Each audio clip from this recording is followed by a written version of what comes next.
Eh bien bonjour à tous les amis, supporters sportifs parisiens, parisiennes, lillois, lilloises, supporters, supportrices d'autres clubs, amoureux, amoureuses du football, bienvenue à vous.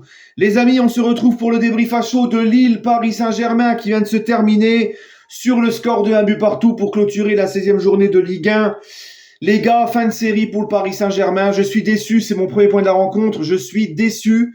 Déçu parce que c'est la fin de la série, on restait sur 8 victoires consécutives. Déçu parce qu'on pouvait faire la belle opération du week-end en Ligue 1 et on ne l'a pas fait. Puisque Nice et Monaco avaient perdu, tu gagnais, tu mettais Monaco à 9 points et Nice à 6 points, à 7 points.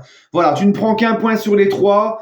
Et ça me laisse un goût amer, d'autant plus que c'est en toute fin de rencontre, donc ça fait encore plus mal au cucu. C'est en toute fin de rencontre et en plus, t'as le sentiment que t'es encore plus dégoûté parce que t'as le sentiment que t'as tendu le bâton pour te faire battre.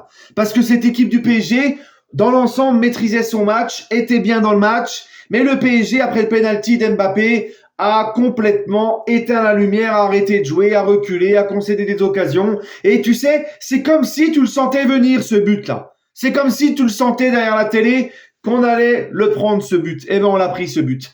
Parce que franchement, les gars, il n'y a rien à dire. Le PSG, jusqu'à la 70e minute, le PSG, pour moi, maîtrisait ce match, mettait du pressing, mettait de l'agressivité. On était bien organisé, ça défendait bien, tout ça. On était bien. Alors, on avait mis qu'un but sur un penalty d'Mbappé parce que Lille aussi, tactiquement, a été très bon ce soir. Les Lillois, faut leur dire un coup de chapeau parce que les Lillois, je vous l'avais dit dans l'avant-match, ils ne feront pas l'erreur qu'ils ont fait l'année dernière de nous laisser trop d'espace.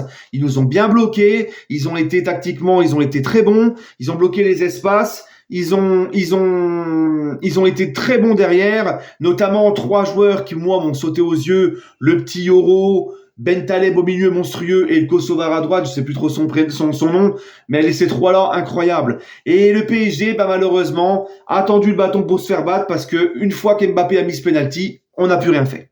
On n'a plus rien fait, on a reculé et c'est là que on a encaissé le plus d'occasions. C'est là que Yazici égalise, mais il est hors jeu, donc un premier avertissement. Jonathan David qui fait un face-à-face avec Tenas qui l'arrête. Deuxième avertissement. Et le troisième avertissement, la frappe de Yazici déviée du pied par Vitinha. Et ensuite, à la fin, voilà, ce but de Jonathan David, encore un très bel arrêt réflexe de Tenas. Tenas, franchement, il a encore fait son match, les gars.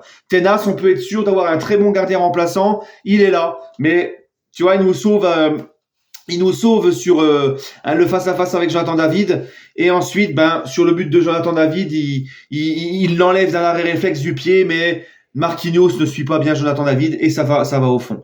Voilà. Le PSG, pour moi, a donné le bâton pour se faire battre. Parce que on a, en les 20 dernières minutes, on a arrêté de jouer, on n'était plus du tout comme avant. Même les contre-attaques qu'on avait à jouer, on les a pas bien jouées. La sortie de Danilo derrière et celle de Dembélé nous ont fait du mal également. Les joueurs qui sont rentrés en jeu, les changements d'Enrique, n'ont rien apporté comme fraîcheur, n'ont rien apporté comme changement. Hakimi n'a rien apporté. Asensio non plus. Asensio, pire encore, c'est lui qui est fautif sur le dernier but aussi. Il fait une vieille passe toute pourrie. Kolo Muani n'a pas non plus apporté, si ce n'est de la combativité, essayer de redescendre derrière pour défendre. Mais sinon, voilà, les remplaçants n'ont rien apporté. La sortie, encore une fois, de Dembélé et Danilo nous ont fait du mal parce que pour moi, c'était les meilleurs. Danilo, derrière, était très bon, comme très souvent. Et Dembélé, les gars, on peut me dire ce qu'on veut. Vous pouvez me dire, il marque pas beaucoup. Dembélé, beaucoup l'ont raillé en disant que c'était une arnaque, etc. Mais les gars, vous pouvez me dire ce que vous voulez. Ça fait quelques temps et on le voit encore ce soir. Dembélé est le joueur offensivement le plus dangereux du PSG. Dembélé, à chaque fois, il fait des différences sur son côté. À chaque fois, il fait la diff sur son adversaire direct. Et tout le danger à chaque fois passe par lui. C'est une dinguerie Dembélé, comment il est important devant. C'est le joueur le plus dangereux. Dommage que Dembélé est maladroit devant les buts, on le sait. Dommage que Dembélé, des fois, dans le dernier geste, la dernière passe ou dans les centres, des fois c'est imprécis. Mais franchement, quel régal Dembélé. Sur son côté, il lève la percussion, les dribbles, comment il élimine, comment il fait la diff. C'est notre joueur depuis le début de la saison qui est le plus dangereux offensivement, plus que Mbappé, les gars. Mbappé, son match ce soir est encore dégueulasse. s'il est sauvé parce qu'il marque sur son penalty, mais sinon Mbappé, beaucoup de pertes de balles. Mbappé, moi je le dis les gars, je le répète, ça fait un petit bout de temps qu'il est moins bien. On l'a vu sur la phase retour en Ligue des Champions où il a vendangé un grand nombre d'occasions. On sent que, je sais pas si c'est mental, s'il y a un souci, j'en ne sais rien, mais les gars, on l'a connu beaucoup plus décisif, beaucoup plus... j'ai perdu le mot. Bref, tu m'as compris. Hein, on l'a connu beaucoup plus inspiré, voilà, que ça. On l'a connu mieux. Et je pense aussi que de le foutre en neuf comme ça, parce que moi, là, la composition, encore une fois, de Luis Enrique, il faut m'expliquer. Pourquoi tenter une défense à 3 ? Pourquoi encore changer de système ? Je ne comprends pas. On avait le laboratoire Tuchel qui me foutait hors de moi. J'ai l'impression qu'avec Luis Enrique, on va voir la même chose. Le laboratoire Lucho. Tu vois, je sais pas, tu vois, ces entraîneurs qui sont considérés comme des très bons tacticiens, comme c'était le cas de Tuchel, comme c'est le cas de Luis Enrique, comme ça a été parfois le cas de Guardiola aussi à City, etc.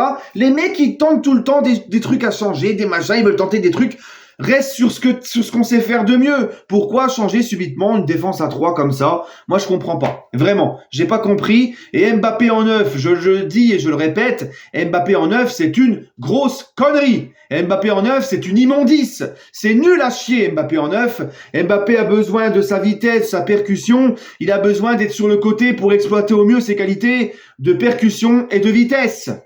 En 9 comme ça, il ne sert à que dalle, Mbappé. Ce n'est pas lui rendre service non plus, tu vois. Je ne l'aime absolument pas comme ça, en 9, Kylian Mbappé. D'accord ? Bref, mais bon, hein. Et ce qui fait mal au cucu, c'est de prendre ce but en fin de match aussi. Voilà, ça aussi, ça fait mal.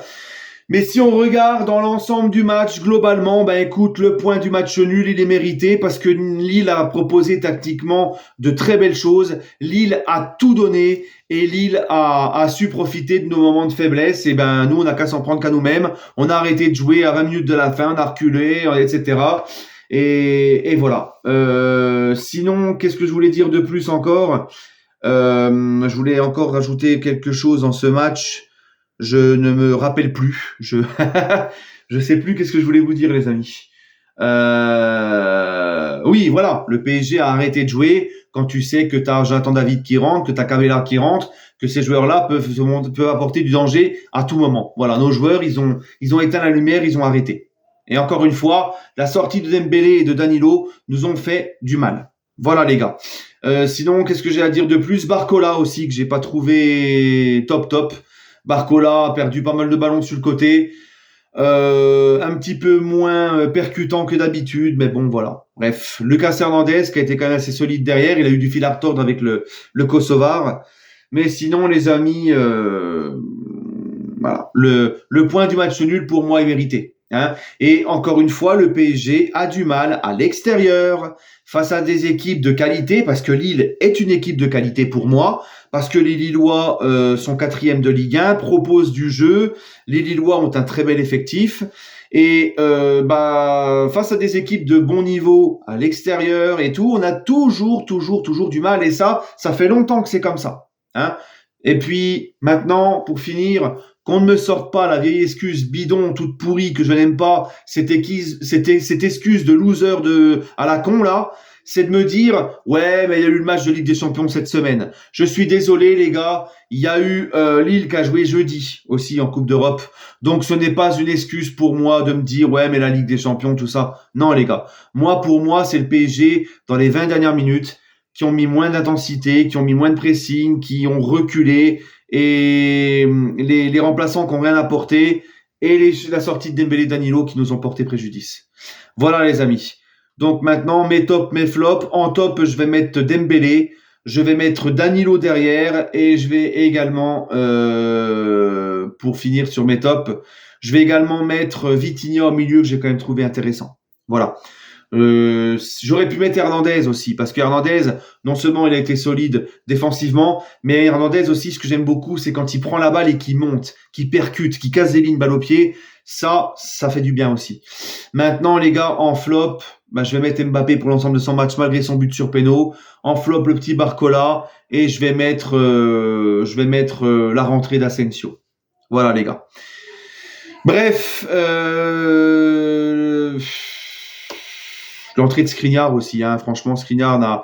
quand je vous dis que la sortie de Danilo nous a porté préjudice, c'est parce que Skriniar n'a pas été aussi solide et rassurant que l'était Danilo. Voilà. Hein, et on le sait que de changer un défenseur central en plein milieu d'un match comme ça, c'est jamais bon. Bouger une défense centrale comme ça, une défense en plein match, c'est jamais bon. Mais bon, je crois que Danilo, là, c'était un changement un petit peu obligé parce qu'il avait une gêne et Luis Enrique n'a pas voulu prendre de risques. Bref les amis, demain retrouvez-moi demain à 20h en live sur la chaîne de Julien Legaune pour revenir sur la journée de Ligue 1 et retrouvez-moi mardi soir sur la chaîne de François, le supporter lillois qui a fait l'avant-match avec moi. Je vous avais mis le lien de son avant-match, je vous avais mis le lien de sa chaîne dans mon avant-match dans la description et en commentaire épinglé. Je serai dans son émission mardi soir à 20h aussi pour revenir sur ce match. Nous, on se retrouvera dans tous les cas demain. Il y a un programme chargé parce que demain aussi, il faudra qu'on se retrouve pour le débrief du tirage au sort de la Ligue des Champions. On connaîtra notre adversaire demain. Mardi, il y aura l'avant-match PSG-Metz et mercredi soir, le débrief à chaud de PSG-Metz. Sur ce, les amis, prenez soin de vous et puis allez Paris.